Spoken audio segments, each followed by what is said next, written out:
Hello, and welcome to this episode of Retrospective Cinema, a podcast wherein we'll endeavor week after week to see the full filmographies of chosen directors. We'll interpret, critique, and discuss. I'm your co-host, Ryan Saylor. And I am your other co-host, Annie Morell.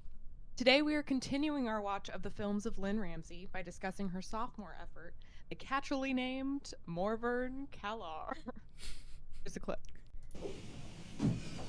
Lana Finister and Morvern Callar. Morvern Callar. Morvern Callar? Morvern Callar. Marvel? For fuck's sake. More... Never mind it anymore. Alright, that was from Morvern Callar. We better get the name right, because the film, make sure you hear how it's pronounced several times. What'd you think of this one? This is our second film. We've obviously watched the shorts, so maybe our fifth work by Lynne Ramsay, and had gotten a feel for her. What'd you think of this one? I think this is by far my favorite that I've seen. I agree. Of the short films of Ratcatcher, yeah. I mean, it's more my genre, I think, it being kind of a psychological drama. I found it a lot more engaging overall. I really got sucked into it. Yeah, I was happy to see it was adults. It was an adult story. That was also nice. Yeah, I guess I should forewarn our audience in a couple ways. First of all, I'll say it earlier this time. We will be doing full spoilers every week. We're discussing things as we see it. But I think this episode does at least warrant a trigger warning. But we'll be frankly discussing suicide because there's no way around it with this film. So with those warnings out of the way, yeah, I absolutely agree with you. From the opening shot, very harrowing, dark opening. I was pretty invested and was very curious to see if the film could sustain the mood and just, the pain of that opening, or what it was going to do instead of maintain that pain. Because if you remember, my problem with her last film, I think you said the same thing to an extent, was that the cruelty became unbearable. It reached a threshold where it was almost comedic, because there was just so much horrible stuff happening all the time that it was no longer interesting. So we had this very bleak, very dark opening with Morvern Callar, and I wondered where the film could go from there. And I'm happy to say I thoroughly loved it. Genuinely thought this was just a masterpiece. Honestly, thought it was incredible. Wow, a masterpiece. Yeah. I mean, I would agree. It's very well-made film. It's from that start, I knew, I had hoped, I guess, that we would be going kind of into the thematic territory and the genre territory that we went into. Very, very Hitchcockian to me, very like Marnie, just kind of a woman with this large amount. Well, she gets the large amount of money at the end. That's a spoiler, I guess. Right off. We gave the warning. Yeah, we did. Yeah, and I agree. I think, while definitely, it begins right off the bat with a pretty graphic, like post-suicide scene with her boyfriend. Yeah, actually, depending on the description you read, I thought this was kind of funny. On Letterboxd, the synopsis calls him a boyfriend. On Prime, where I watched this, it says it's her husband.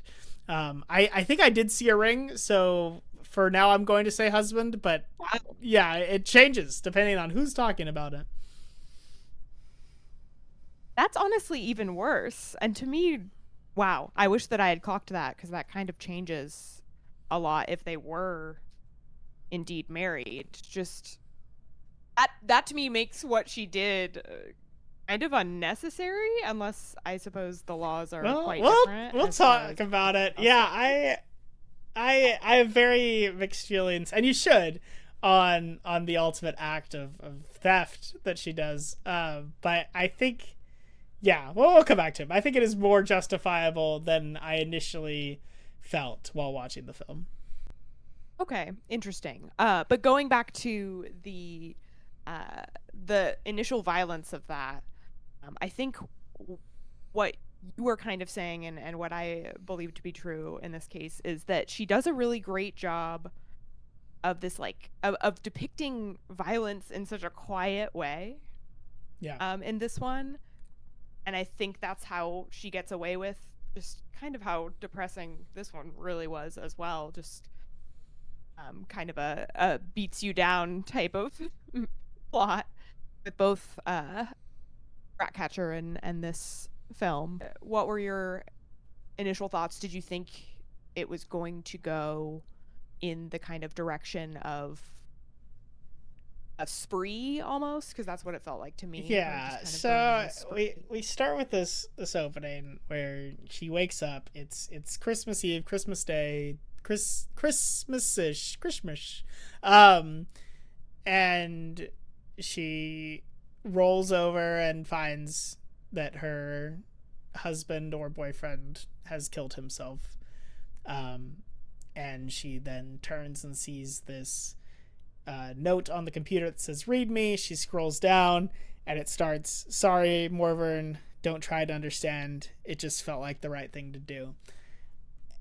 And I was so impressed at how horrible that was, but also how, yeah, like you're saying, quietly violent. It's not like it starts with a gunshot or, you know, him actually slitting his wrists is what we see the aftermath of. Instead, we wake up, the Christmas lights are flashing, and there's this quiet note, but it's just so horrible. And you're with her, and I didn't know how she was going to react. I think in real life, obviously, the best thing to do is just immediately call the police, and deal with it that way, so that you're not a murder suspect. But she immediately goes into avoidance and goes clubbing. And I thought that scene was very interesting. And then from there, I'm looking at the runtime. I'm like, all right, well, we've had a brilliant 15 minutes. Let's see if we can keep this interesting, reasonably human, and craft this in such a way that it is a worthwhile thing. And I absolutely think it is. And as I looked at this film later, because last time I was able to, you know, see Lynne Ramsay's conversations on Ratcatcher, see a lot of discussion on it. There's, you know, 50 minutes of her interviewing from Criterion. When I looked up this film, there's not much. This film is pretty underseen. And I'm not going to say underrated, because people that have seen it seem to rate it highly, but I am definitely going to say underseen and underappreciated for what is accomplished here. Yeah, definitely a sleeper. Yeah. And so I've immediately not answered your question, but as for what I thought the film was going to do from there, I wasn't sure. I was curious if we'd be going, because Ratcatcher had that really striking opening, and then I don't know that I felt that it was maintained in an interesting way, and it went other interesting places, and I did like that film, but I wondered, how can you keep that quiet pain, and not feel overly manipulative? And I think the film does a good job. So I don't know that I expected any certain progression after that opening, but I was very curious to see if the film could maintain what it promised, and I think it did. Oh, definitely. And I think it does so, especially in the beginning, with just this incredibly slow reveal process of just, obviously, you know, her sitting with him in shock, perhaps, thinking about what she wants to do, perhaps. She's got this note, so she has a certain amount of information. And be honest, for a good portion of that, into her going into work, I thought, oh, well, this is just her in denial. Which is definitely one of the first stages of grief. So that totally makes sense. You know, kind of crazy to leave the body, but I get it. And, you know, she kind of backs that up with when people ask about, like, oh, why is he not coming to this party? Oh, he's at home. It's like, yeah, it's not a lie. He left me, and they're, you know, they say, oh, probably in one of his moods. Yeah. Yep. Exactly. And So I kind of took that kind of progression even to the he left me of like, well, that's a little more true, I suppose, as her like denial chipping away, like, okay, she's going to go into, you know, whatever the next stage she needs to go in is for the grief process. And boy, she made a pizza and took care of the house. Yeah. Well, I definitely want to talk about that. But on your point of the words she uses, it brought a certain brevity to the film, because there is this dramatic irony through the whole movie where she's talking to all these people that don't know that this character's dead, and the words she uses are often very funny in their way.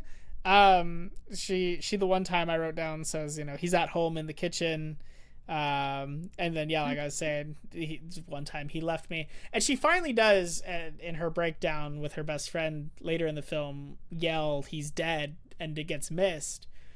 But for other than that instance, she always is staying in this double meaning, which I found entertaining in a dark way. The ultimate turning point of that, where it goes from, you know, just kind of denial to, I would say, maliciousness on her part, is that moment of tension where you see the mouse hovering near her dead husband boyfriend's name on that manuscript. And I don't know, for me that was like a great little moment of just that like quiet tension that I think she's so good at throughout this film. Where I was like, God, I hope that she's not. And then, you know, she highlights the name and erases it, and then you have that shot of her like plunking out the name that you have to remember. Yes. Morvern. I think it's great. I thought I was locked in at that point. Yeah, it's so good. I do have a pretty out there interpretation for one of the morals of the film, and I this is as good a time as any to propose it. I'd be curious to hear if you think I'm so far off base or not. So the film takes place at Christmas, or at least starts at Christmas, and I think I kind of clock that always whenever a film does that, and I'm always curious from there, like, are we actually going to have a Christmas movie in any kind of traditional sense, or why have we chosen this, you know? And I would not say this is a Christmas movie by any means. I don't think, you know, you can gather the family and watch this one and not get banned from your family events. But I do think there's an argument for the Christmas message here, in that her husband inadvertently is a messianic figure. He dies and ends up essentially paying her debts, gives this gift freely, and she has a new born again life from it and is able to start over. And obviously I'm skewing the words to fit my narrative, but I wondered if that was anything that you thought about at all, or if you're just like, you know, hearing it for the first time and down, or absolutely not down, or what? Yeah. What do you think of this? I think I have to disagree with you, only because he specifically consented for her to take the music and to publish his novel. Well, but he does say this book is for you. Yes, he does want her to publish in his name, I guess. But he does say this book is for you. Sure, in a way that a book is dedicated for Morvern Callar on the first page, you know? That's, I think, the intent. Okay. I suppose he probably did intend for her to have the money, though. I will grant you, but I think, especially based on what little we learn about him through like her talk and her friends talk, Lana's talk. Sure, they call him of his personality. Like he was the classic brooding artist. Sure. maybe a little pretentious. You know, you have that grand record and CD collection, which in the 2000s, you know, that I feel like is even less common, a little more niche. And anyway, I'm getting off track, but No, you're good. his characterization is such that I think he would have wanted the credit. At the very least, that was like the one thing he could contribute to the world. And so I think it's I mean, you said it, you're manipulating Sure. the facts a bit. It's definitely not like willingly given, you know. I That's think the fair. gift I think she took more than, and maybe there's a different kind of messianic message there, but she took more than he was willing to give. Okay, fair enough. I I don't think I would have even come up with this except that it so blatantly starts at Christmas. And then I just wonder, you know, what's the reasoning for that? And maybe it is just that and maybe it is just that Ramsay thinks the flashing lights are cool, and they are. But I don't know. I think there might be more to it than that, and I see what you're saying, that he doesn't choose for her to take the name, but I think he is willingly giving the gift in dying, because I think he knows it's going to be published, and all he had to do was stay alive one more day to make a phone call, but instead he takes his own life. So I don't know. But you brought up briefly taking care of the house. Did she hack him up in the bathtub? Is that what happened? It was a little off camera and I wasn't sure.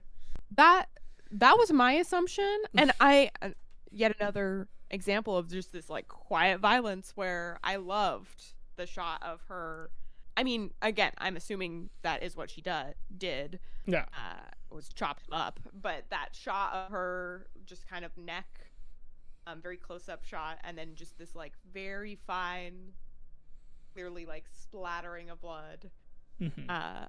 It was beautiful and shocking, and yeah, I do think that she did that and then used a trowel to bury him, because that's, I mean, Yes. definitely she chopped him up. Not Yeah. even a full-size shovel. So what's your, why does she do that, I guess is my question for you, because it's not like she's committed a crime, so why do this, why hide the body? Yeah, I mean, I think the easy answer is that she's a sociopath, and not that, because obviously she didn't kill him. I think that would be a crazy interpretation, but I think generally people who don't attach a lot of like feeling to other people, yeah, what's the difference between just getting rid of him by chopping him up and calling the police and having an ambulance take him away? It's just like maybe a little more work for her on the front end, but there's no hassle on the back end. So it felt like very practical, because I think my interpretation of her character is that she is a sociopath based on how she acts. I mean, she has this like lack of social awareness in some way, but also this social shrewdness in other ways.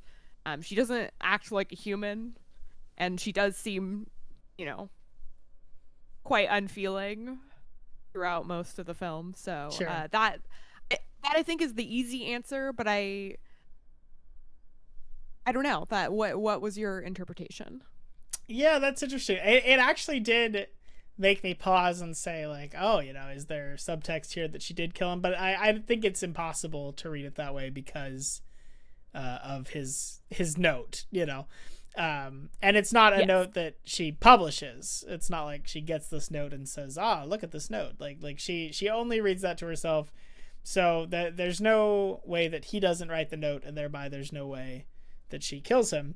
But then, yeah, I wasn't sure if it was commenting on some sort of, not wanting to rock the boat, so to speak. Because she never tells anyone except in her one outburst, but it gets missed, that this has happened.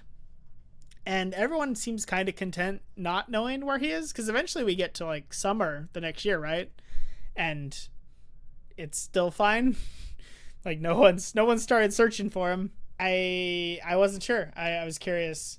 I couldn't find a read on her for what the reason would be to mutilate your partner's body, other than just to not deal with the fact that he has died. So yeah, I like your reading. She does. Yeah, there are certainly times where she doesn't behave as we expect a human to behave. But I don't know if I would have gone as far as to say that I read her as sociopathic. I think I just read her as having such, extreme grief and how people act out during that. I think there's a world in which it is an exploration of grief. And it just happens to be through someone who is a sociopath, because I do, from what I have read, it's not like it's completely impossible to feel emotion if you are a sociopath. But I don't think that's the. I think that's just a side feature of this film. I don't think that's particularly important to its message, oddly. Sure. I think it's just the reality of the character, if anything, for me.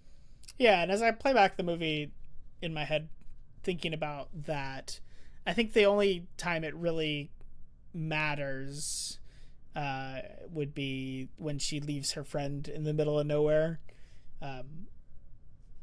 and then the next day, or what? I thought she had killed her. Oh, okay. Well, no. At least that didn't happen.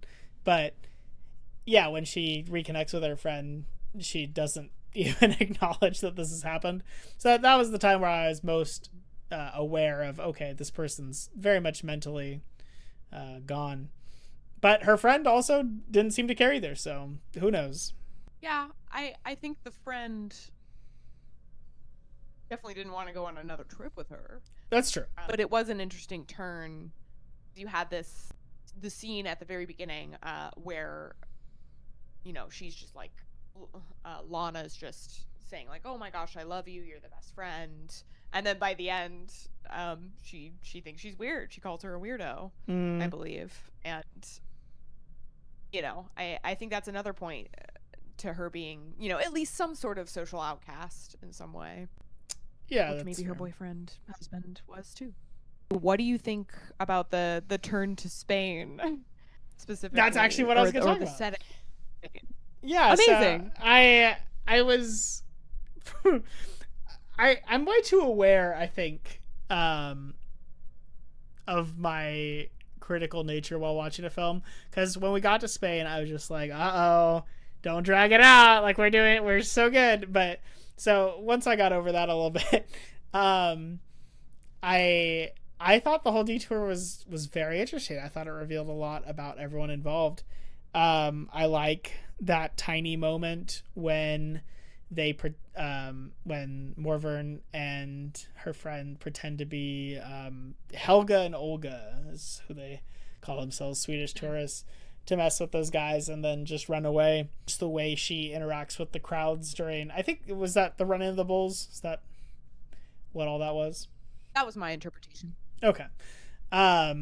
Which is why I felt we'd made it to summer, because I looked up the dates on that, and that's not till July. So the film at least spanned 6 months. Unless this takes place in a world where the running of the bulls is in January. I liked seeing how she interacted with people she didn't know, because she became very different people to people that she didn't know. She was able to go in and out of being more playful or silly, or being very real with her, what she wants. When she grabs her friend and throws her into the hallway, it's pretty aggressive. Why did you I have to say I wasn't sure why exactly she wanted to leave. Why did you think she wanted to leave? Yeah, I was thinking about that myself. So in the moments leading up to it, so we get a very dreamy sequence. Like I actually thought I thought it was a dream sequence when it starts, where she wanders into the hall, and we get this perfectly framed shot, which most of the film has not been, perfectly framed in the traditional sense. I'm saying, the very much the left and the right are symmetrical. And the door closes without her doing anything, and she kind of wanders down the hall and knocks on this door unprompted. Yes, as far as I could tell. She knocks on it because she hears the man say no, no, I believe. Okay. At least that's the pretense. Sure, but but there's no. Yes, so she wanders down the hall. She hears this, but it seems like she's looking before she hears that. At least to me, is that fair? Yeah, I mean, I think she's cruising. Okay. For sure. And so she hears this man, knocks on his door, goes inside. You get that great exchange where he says that his mom has just died, and she says like, "Oh, well, I can tell you about my stepmother's funeral," as if that's any kind of what this man wants to talk about right then. And then Comfort. yeah, as if this is any kind of comfort. And then they have sex. And then she flees. I just want to interject. Sure. Honestly, a very hot sex scene, very well shot. Like, I think that's quite underappreciated. Well, we Very definitely well executed. to quote the film, being critical of people like me, distinctive female voice in the way that nudity and sex was shot. But yes, well, we can get back to that in just a second. But yeah, so you get this series of events that seems odd, disconnected, strange, and then she wants out of there. And I don't have a perfect read on what all goes through her mind, but to me, she was craving human connection, found it, and then got scared and dipped. And that's how I interpreted the scene. But yeah, what'd you take from it? I guess I can see that read of it. I guess I didn't really see any logic to it, and I think it is maybe because I, at this point, was very much in the mindset of just she doesn't really have feelings, and that feels like a big, embarrassment is a big feeling to have, or being afraid of being close to a person or whatever it was. But no, I accept that interpretation. I really didn't know. Okay, fair enough. Yeah, on your other note, there is a lot of nudity in this film, actually, and at times, yes, and at times the camera is very admiring, I think is a fair word to use, of our lead actress, and yeah, I guess you've kind of gotten ahead of what I was going to ask, but I wondered what you thought of all of that. No, I mean, I think this movie can only be accomplished through femininity, and so I think showing off an aspect of femininity so much makes sense to me. I think this is it's a very like quiet, calculated kind of movie. Like her actions throughout are very like quiet and calculated in a lot of ways, and I don't think you see that, or I guess that sort of finesse isn't often like associated with men as much as women, like as far as crime, especially this entire sequence of her, I mean, stealing his money ultimately, because even if he was her husband, there is a process. Yeah, at the very least, it's certainly fraud. I think, as motionless as I find her throughout this, I think she's in a very vulnerable spot for much of the movie, and so I think it's natural to see that embodied through a good amount of nudity in different contexts too. Like, of course, we have the sex scene that brought us to this conversation, but there is also the sapphic bath with her friend near the beginning at her friend's grandmother's house. That is a very different kind of nudity. You know, it's not sexual in any way. It's kind of, I would say, like maternal or caring. Yeah, it actually resembled the bathtub scene from Ratcatcher, which was pretty funny. That it's set up by Lana's grandmother. She's like, "You two get in there and have a bath." And I was like, "Okay, is this just what Scottish people do?" Like, my bad. Oh, that's an interesting question. And I think I read a little bit about how old the character is supposed to be. But how old do you think the two of them are supposed to be? Oh, I thought mid-20s. Is that wrong?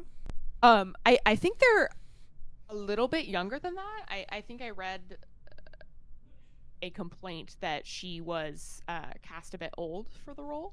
Okay. Of the actress. So I do think that makes, I don't know, for me it makes a little more sense if you imagine them to be 21, something like that. Still kind of in that weird, you're adults but not really adults Sure. space, but at the same time, like what you're saying, where possibly they're husband and wife. I don't know. It does seem a little ambiguous, her age, but to me, I'm imagining them as younger, and so yeah, I think the bath is kind of funny, but like it feels very European too, because Europeans are just a lot less persnickety, shall we say, Sure. about nudity than Americans are. Yeah, we talked about this last lot time, less that there certainly is a chance that all of these scenes are just nothingness in in Europe, and you and I, two Americans, are breaking them down. I mean, what did you interpret the nudity to mean? No, I think that's about where I was at with it. I don't know if I locked in as much to the feminine nature, but I just thought that the film is such a, I mean, it has a titular character. It's all about this person and who they are in their, depths. And so I thought that an aspect of capturing that is physical vulnerability as well as mental and emotional vulnerability. So I stayed kind of in that realm during those scenes, and I think that's fair too.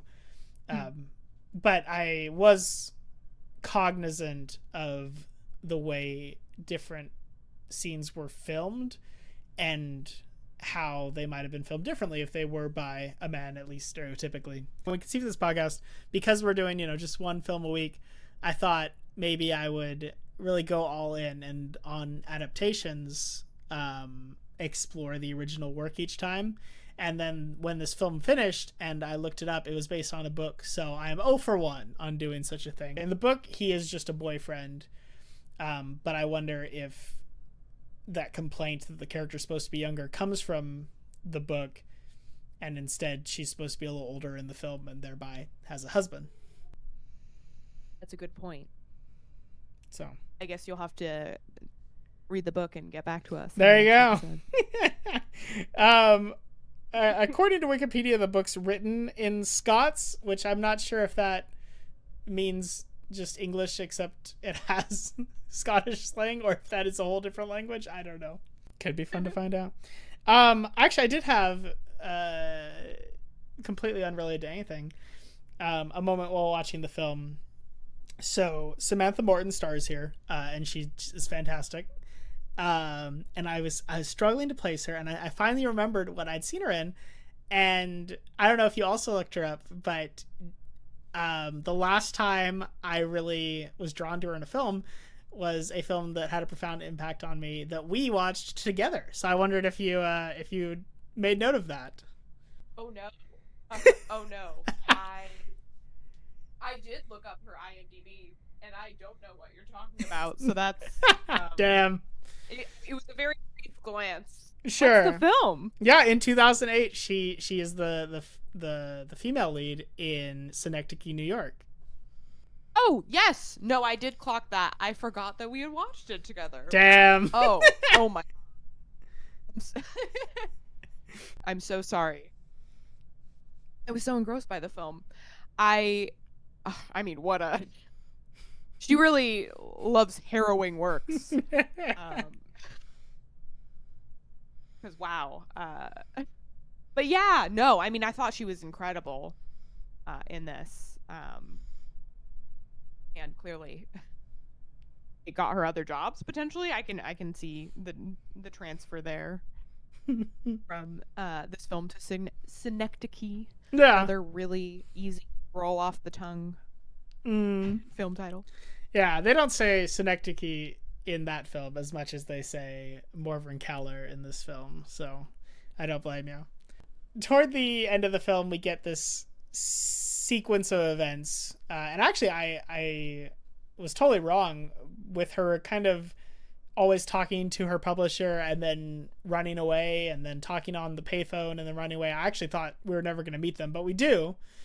And finally she sits down with them, and we get a pretty hilarious scene where she clearly has not read the book that she's selling, and she negotiates, quote unquote, a deal with a publisher, and we hear, their interpretation. I referenced it earlier. We get that line that says, we loved that. I love a distinctive female voice, which is obviously hilarious because she didn't write the book.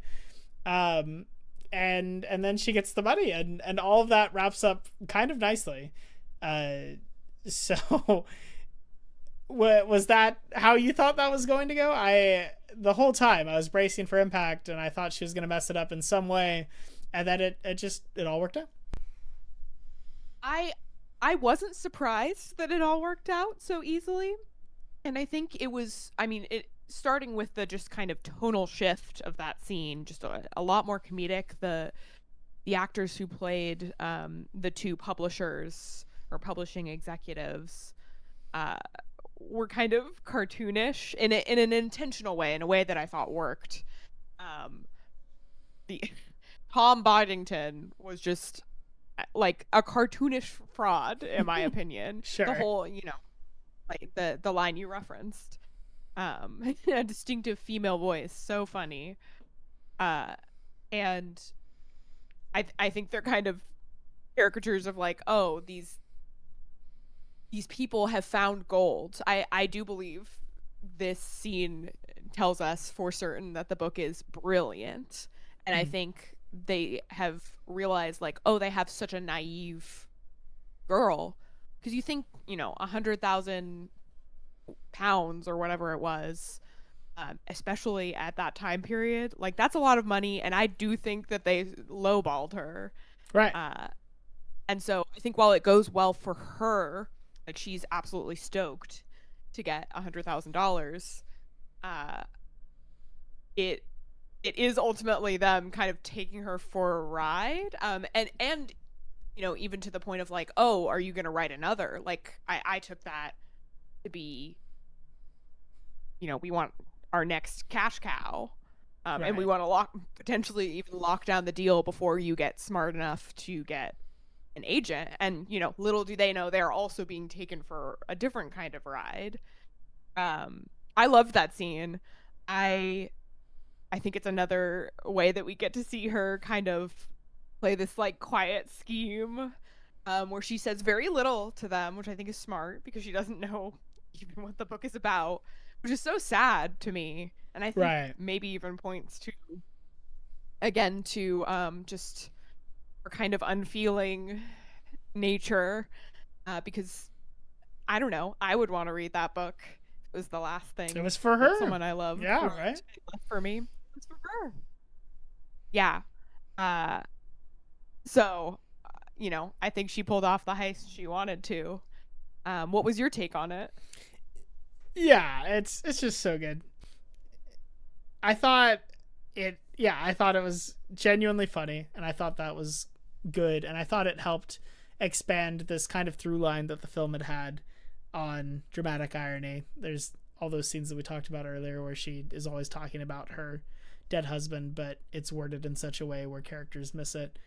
And finally we have this culmination of all of that, that she's able to get this book signed off and published and make 100,000 euros and have done nothing.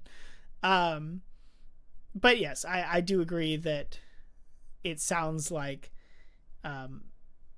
they would have negotiated higher. He just put something on the table. She doesn't have an agent. There's a lot of feeling her out in a way that suggests that they know that, you know, she could go anywhere and get this paid for more, but they want to get in on it and get what they can because she's clearly inexperienced, although they don't know to what level.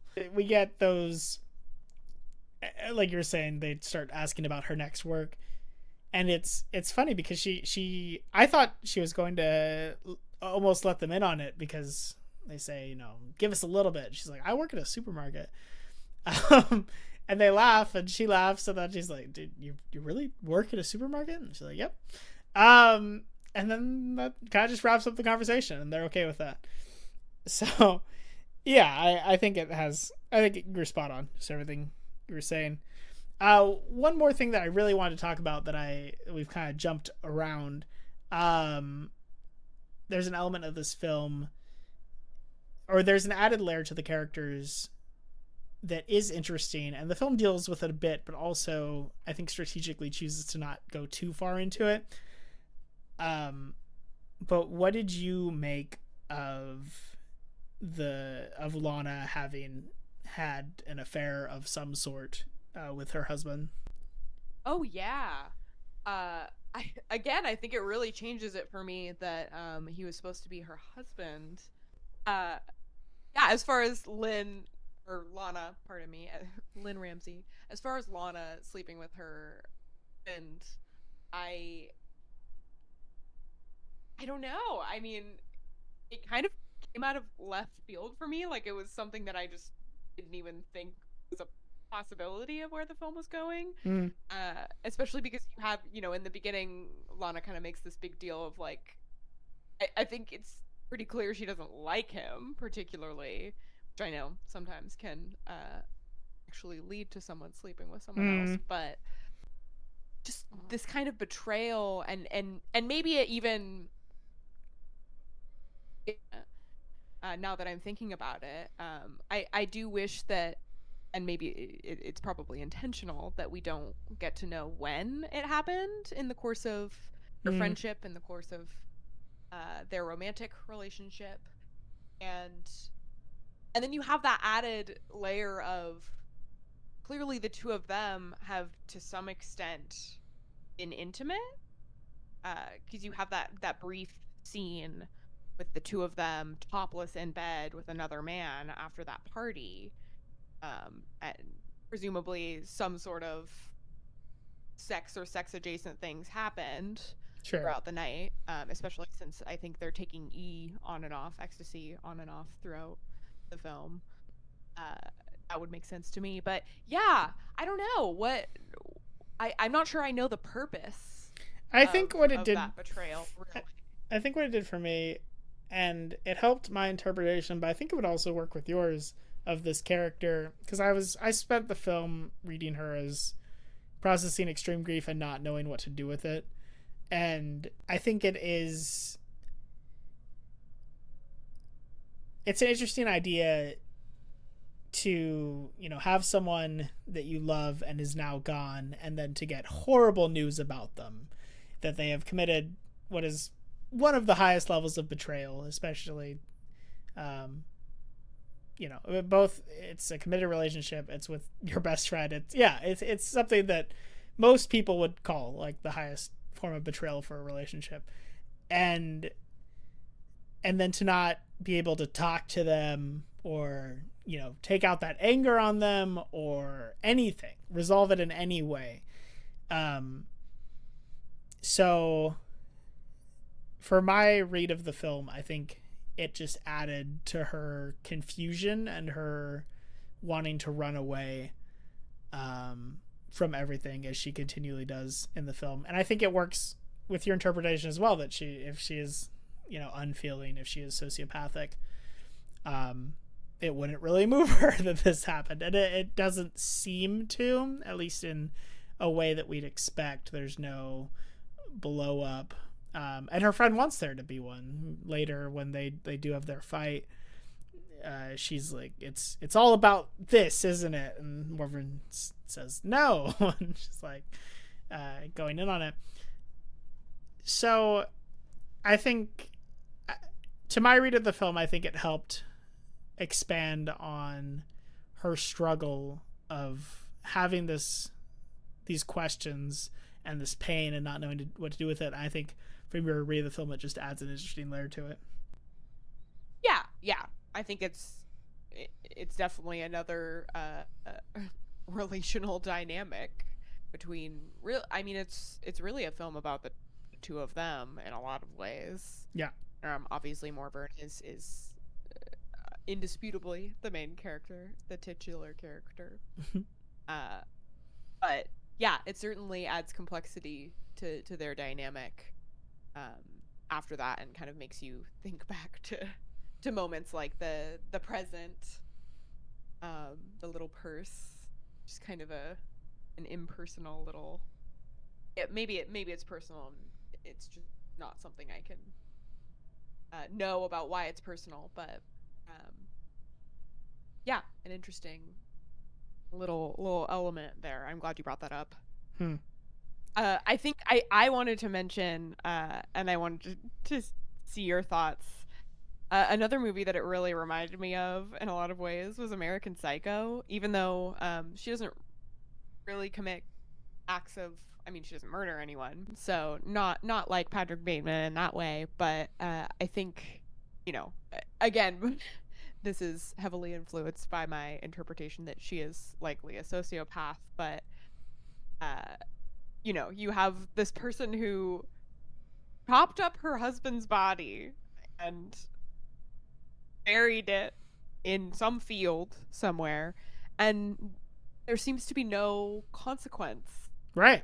to it, which is maybe, I know you brought that up earlier, and is maybe just a commentary on like who he was or wasn't, but I think is also this kind of American Psycho-esque, just like, oh, so there are just kind of no consequences, they'll just keep spinning, you can kind of just do whatever, you can leave your friend in the desert to die, and no one's gonna come and find you, the police aren't gonna ask what happened. So yeah, I don't know, I enjoyed that kind of parallel, and I think there are a few other little, there's a lot of kind of inhuman, in my opinion, shots of her that reminded me of American Psycho, and maybe it's just because I recently also rewatched that film that it's coming to mind for me. Sure, you get those similarities. Did any of that, or did it remind you? It did not of that film. The club scenes, and I think just the dealing with suicide and such, put me in the mindset of After Sun, specifically. But obviously that's a much later work. But I think Charlotte Wells may have been a fan of this film. I have no source on that. I did read that the author, when he was starting to write the book, was inspired by books like The Stranger, which also has kind of that disconnected thing. I think that is there, but yeah, I wasn't as aware of it as it sounds like you were. Can't all be as perceptive as me. What can I say? Fair enough. I think what I'll say to end it on my part, is I really was not that excited to watch this movie at all. I was thinking like, okay, I'll do it for the podcast, but it's just I don't think Ramsay is for me, and this has really completely changed my. I think I've always thought that she was a talented filmmaker, a skilled filmmaker, but now I'm excited to see what she's got in store for us next. Yeah, I guess I do have to, of course, ask. And it sounds like I know the answer, but would you recommend this film? Oh, definitely. I'm shocked that I'm shocked that this isn't the one that is more popular of her first two films. Would you? Yeah, as long as suicide is something you can handle in media, a big caveat. But yeah, I was just blown away. I think the performances are fantastic, the direction's fantastic, and I was just thoroughly impressed with how this whole thing progressed. And yeah, it has been a long time, like I talked about last time, since I've seen her third and fourth film, but I have technically seen everything now. And unless I really get something new out of those two films as we go forward, this is easily going to be my favorite. I was thoroughly impressed. With that, that is our show. You can find us on various social media now at what accounts did you make, Annie? Yes, we can be found on TikTok and Instagram at the handle retro_sin. That's CIN. Or you can look up a retrospective cinema, and we should pop up that way as well. Yeah, and we also do have an email if you want to be old school and send us your thoughts that way. Say what you thought of anything we said, if you hated it, or if you agreed with everything we said. Yeah, we'd love to hear from you. Or you can write about an upcoming film. We Need to Talk About Kevin is next week, and I'm excited to discuss that with you here. Yeah, we do need to talk about Kevin. We need to talk about Kevin. Exactly. And that email is going to be retrospectivecinemapodcast@gmail.com if you do want to send us your thoughts, your hot takes, all that good stuff. Very cool. All right. Until next time, happy watching.